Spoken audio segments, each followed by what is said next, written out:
MG ചേട്ടന് ഈ പറഞ്ഞ പോലെ ഒരു സ്പേസ് സ്റ്റിൽ ട്രെൻഡിങ്ങിലേക്ക് നിൽക്കുന്ന ആ ഒരു സ്പേസ് ഉണ്ടാക്കാൻ ഒരു മോട്ടിവേഷൻ ചേച്ചിയുടെ വക ചേട്ടന് കിട്ടിയിട്ടുണ്ടോ? പക്ഷെ അതിനൊന്നും ഞാൻ കൊടുത്തിട്ടില്ല. ശ്രീകുണ്ഠന്റെ കഴിവാണ് ഇത് മുഴുവൻ. MG എന്ന് പറയുന്ന MG ശ്രീകുമാർ എന്ന് പറഞ്ഞാൽ അദ്ദേഹത്തിന്റെ കഴിവാണ്. അദ്ദേഹത്തിന് പാട്ടിനൊന്നും എനിക്ക് പറഞ്ഞു കൊടുക്കേണ്ട ഒരു ആവശ്യമില്ല. പ്രോബബ്ലി ഡ്രസ്സിന് ഞാൻ പറയുമായിരിക്കും ഇന്ന ഇത് നല്ല ഡ്രസ്സാട്ടോ ചേട്ടാ, ഇത് ഞാൻ എടുത്തിട്ട് വന്നതാ. വെരി ഗുഡ്, ഭയങ്കര നല്ല മുണ്ടോ. എല്ലാരും നോക്കും, എന്റെ പ്രേക്ഷകർ നോക്കിയാൽ മനസ്സിലാവും. ഇറ്റ്സ് എ വെരി ട്രെൻഡിങ് അല്ലേ? ചേച്ചി ഭയങ്കര ഫാഷനബിൾ ആണ്. അങ്ങനെ പറയാൻ പറ്റില്ല. Yes of course, because simple but elegant ആണ് ചേച്ചിയുടെ ഡ്രസ്സിംഗ്. ഇസ് സോ ഗുഡ് അല്ലേ? എനിക്ക് തോന്നുന്നു ഞങ്ങളുടെയൊക്കെ ഞാൻ വരുന്ന സമയത്ത് ചേച്ചിയെ ഫസ്റ്റ് ടൈം കാണുമ്പോൾ പോലും ഷി വാസ് സോ ട്രെൻഡിങ് അല്ലേ? സ്മാർട്ട്നെസ്സിലാണോ ചേട്ടന് ഇഷ്ടമായി തുടങ്ങിയത്? അങ്ങനെ അത് മാത്രമല്ല, സോ മെനി ഫാക്ടേഴ്സ്. പോസിറ്റീവ്നെസ് പറയോ? പോസിറ്റീവ്നെസ്സേ ഉള്ളൂ, നെഗറ്റീവ് ഇല്ലാത്ത. സോ അതുകൊണ്ടായിരിക്കും നെഗറ്റീവ് എന്ന് പറഞ്ഞാൽ ഇപ്പൊ പറഞ്ഞ കാര്യമാണ്. കാരണം ഡിപ്ലോമാറ്റിക് അല്ല. അപ്പൊ നമ്മള് വളരെ ടെൻഷനായിട്ട് വന്നിരിക്കുമ്പോൾ ഇവിടെയുള്ള കാര്യം പറയും. അപ്പൊ നമുക്ക് പെട്ടെന്ന് നമുക്ക് ഷോർട്ട് ടെമ്പേർഡ് ആവും. പക്ഷെ അതൊക്കെ കുറച്ചു നേരം കഴിയുമ്പോൾ അങ്ങ് പോകും. ഞാനത് അപ്പൊ തന്നെ എനിക്ക് ഡ്രസ്സിന്റെ കാര്യത്തില് കാരണം വളരെ സെലക്റ്റീവ് ആണ്.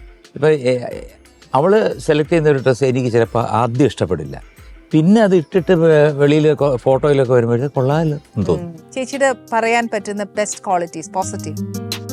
എന്നെ ഒരുപാട് ഇഷ്ടം, അതാണ് ഒറ്റ വാക്കിൽ പറഞ്ഞു കഴിഞ്ഞാൽ അതാണ് എൻ്റെ സത്യം. കാരണം ഇപ്പം ഞാൻ എന്നെ ഒരു നോട്ടത്തിൽ തന്നെ ഷീക്കാൻ അണ്ടർസ്റ്റാൻഡ്. എനിക്ക് ഇന്ന് വരെ 45 വർഷമായിട്ട് ഞാൻ ഈ ഫീൽഡിലുണ്ട് പാടുന്നത്. ഇന്ന് വരെ എനിക്കൊരു മാനേജേഴ്സ് ഇല്ല. കാരണം സാധാരണ ആൾക്കാർക്ക് സിംഗേഴ്സിന് അതുപോലെ തന്നെ ആക്ടേഴ്സിന് എല്ലാം മാനേജേഴ്സ് ഉണ്ട്. എനിക്ക് ഇന്ന് വരെ ഒരു മാനേജറും ഇല്ല. എന്ന് പറഞ്ഞാൽ അവൾ മാനേജ് ഒന്നും ചെയ്യുന്നില്ല, ഹർ സപ്പോർട്ടുള്ളി.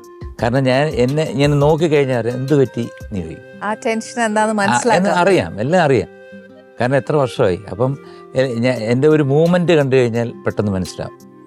അപ്പോൾ അതിന് വേണ്ടിയിട്ടുള്ള സമാധാനപരമായിട്ടുള്ള കാര്യങ്ങൾ പറയുമ്പോൾ നമുക്ക് it's okay, we are happy. Okay, ഇപ്പൊ നമ്മൾ എല്ലാം ഭയങ്കര എൻജോയബിൾ മൂമെന്റ്സ് പറഞ്ഞു. അപ്പൊ ചേട്ടനോട് എനിക്കൊരു സീരിയസ് കാര്യം ചോദിക്കാനുള്ളത്, ചേട്ടൻ ഫാമിലി കംപ്ലീറ്റ് പാട്ടാണ്. സോ ഒരു ലെഗസി ഉണ്ട്. ആ ഒരു ലെഗസിയുടെ റെസ്പോൺസിബിലിറ്റി ചേട്ടൻ എത്ര? How you take that? അല്ല, എനിക്ക് അങ്ങനെ ഒരു റെസ്പോൺസിബിലിറ്റി ആയിട്ട് തോന്നാറില്ല. കാരണം ഞാനിത് ജന്മനാൽ എനിക്ക് കിട്ടിയ കാര്യമാണ് പാട്ട്. കാരണം ഞാനൊരു മ്യൂസിക് അക്കാഡമിയിൽ പോയി പഠിച്ചിട്ടില്ല. എൻ്റെ ചേട്ടനും ചേച്ചിയൊക്കെ അവർ എന്താണ് ഈ മുട്ടുണ്ടല്ലോ, കാലിലെ മുട്ടിൽ കറുത്ത തഴമ്പുണ്ട്, ഇരുന്ന് പഠിച്ചതിന്. പക്ഷെ ഞാൻ അങ്ങനെ പഠിക്കേണ്ടി വന്നിട്ടില്ല. ഞാൻ ജനിച്ചു വീഴുമ്പോൾ തന്നെ ഒരു 6 വയസ്സ് 7 വയസ്സുള്ളപ്പോൾ തന്നെ എനിക്ക് എന്തെങ്കിലുമൊക്കെ പറഞ്ഞു തന്നു കഴിഞ്ഞാൽ അപ്പോൾ അതുപോലെ ഏത് രാഗമാണേലും എനിക്ക് പാടാൻ സാധിക്കും. അപ്പം അങ്ങനെ ഒരു ബ്ലെസ്സിങ് ആ കുടുംബത്തിൽ ജനിച്ചുകൊണ്ട് എനിക്കുണ്ടായി. എൻ്റെ അച്ഛൻ മലബാർ ഗോപാലൻ നായർ, അഗസ്റ്റിൻ ജോസഫ്, അതായത് ദാസേട്ടൻ്റെ അച്ഛൻ്റെ സമകാലീനനായിരുന്നു.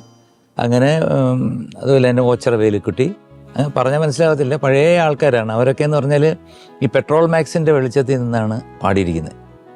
മൈക്കില്ല, അപ്പോൾ കൊട്ടക എന്ന് പറയും. അപ്പോൾ ഈ വളച്ച് കെട്ടിയിട്ട് ഏകദേശം ഒരു 100 മീറ്റർ 200 മീറ്റർ നീളമുള്ള കൊട്ടകയാണ്.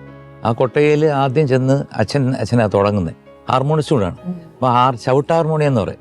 അതുകൊണ്ട് നമ്മൾ തയ്യൽ മെഷീനില്ലേ, അതുപോലെ നമ്മൾ ഇങ്ങനെ ആക്കുന്നതാണ് എയർ കയറ്റുന്നത്. ഇത് കാലിലാണ് കേട്ടിട്ട് അവിടെ വന്നിട്ട് പവന മധുര നിലയേ പങ്കജാക്ഷ നിലയേ, ഇതാണ്. പക്ഷെ ഈ പിച്ചൊന്നുമല്ല, അങ്ങ് അറ്റത്തെ പിച്ചിലാണ്. അത് കാരണം എന്താ വെച്ചാൽ അങ്ങ് കേൾക്കണം, പുറകിലിരിക്കുന്നവര് കേൾക്കണം. പിന്നെ വൈക്കം വാസു എന്ന സാറുണ്ട്. അന്ന് മൈക്കില്ല അവിടെ. അതായത് ഇത് ശരിക്കും സംഗീത നാടകമാണ്. ഈ സംഗീതത്തിൽ അവിടെ സംഭവം നടന്നുകൊണ്ടിരിക്കും. അച്ഛൻ ഇവിടുന്ന് പാടിക്കൊടുത്തോണ്ടിരിക്കും. അതുപോലെ ദാസേട്ടൻ്റെ അച്ഛൻ അഗസ്റ്റിൻ ജോസഫ് അഭിനയിക്കും. അദ്ദേഹം കാണാൻ ഭയങ്കര സുന്ദരനായിരുന്നു. അപ്പോൾ അങ്ങനൊരു കാലഘട്ടത്തിൽ ഇവർ വർക്ക് ചെയ്തിരുന്ന ആൾക്കാരാണ് എൻ്റെ അച്ഛൻ. അതുപോലെ ഹരികഥാ കാലക്ഷേമം എന്ന് പറയും. അതായത് ഹരികഥ കാലക്ഷേമം, അതൊരു പ്രത്യേക രീതിയിലുള്ള ഒരു സംഗീത വിരുന്നാണ്. അതായിരുന്നു എൻ്റെ അമ്മ. അങ്ങനെയാണ് അവർ കല്യാണം കഴിക്കുന്നത്. അതിലുണ്ടായതാണ് എൻ്റെ ചേട്ടൻ MG രാധാകൃഷ്ണൻ, 2ാമത് ചേച്ചി, 3ാമത് അവർ വേണ്ട എന്ന് വെച്ചിരുന്നു. എൻ്റെ അമ്മ എന്നെ പ്രസവിക്കുന്നത് അമ്മയുടെ 39 കഴിഞ്ഞപ്പോഴാണ്. 40 വയസ്സിലാണ് എന്നെ വേണ്ടാന്ന് വെച്ചതാണ്. പിന്നെ എങ്ങനെയോ ഞാനിവിടെ വന്നു ഈ ഭൂമിയിൽ. ഒരു പക്ഷേ ഇവക്ക് വേണ്ടിയായിരിക്കും. അതെ, സത്യം. സത്യം ആയിരിക്കാം. ചേട്ടൻ നേരത്തെ പറഞ്ഞ പോലെ ഒരാൾക്കൊരാൾ വിധിച്ചിട്ടുണ്ടാവുമല്ലോ, അപ്പൊ അത് വന്നേ പറ്റുള്ളൂ. വന്നേ പറ്റൂ. അതെ. ഇവിടെ ഫാമിലിയിൽ എല്ലാവരും, അച്ഛൻ അഡ്വക്കേറ്റ് ആണ്, ആ okay. P N Pillai, famous advocate Nagercoil. പിന്നെ അമ്മ തൃശ്ശൂരാണ്. നല്ല അറിയാലോ, നന്നായിട്ട് അമ്മ നന്നായിട്ട് പാടും. എന്റെ സിസ്റ്ററിനെ ചേച്ചിക്ക് പാടാറിയോ? പണ്ട് പാടുമായിരുന്നു, നേരത്തെ പാടുമായിരുന്നു. ചെയ്യാന് വേണ്ട, ഇത്രയും ഒരാള് പാടുമ്പോ എനിക്കുള്ള ചേച്ചി ദാറ്റ്സ് എ ബ്ലെസ്സിങ്. പാടുക എന്ന് പറയുന്നത് it's not so easy. It is a blessing. Ali's Kitchen. Let's cook with love.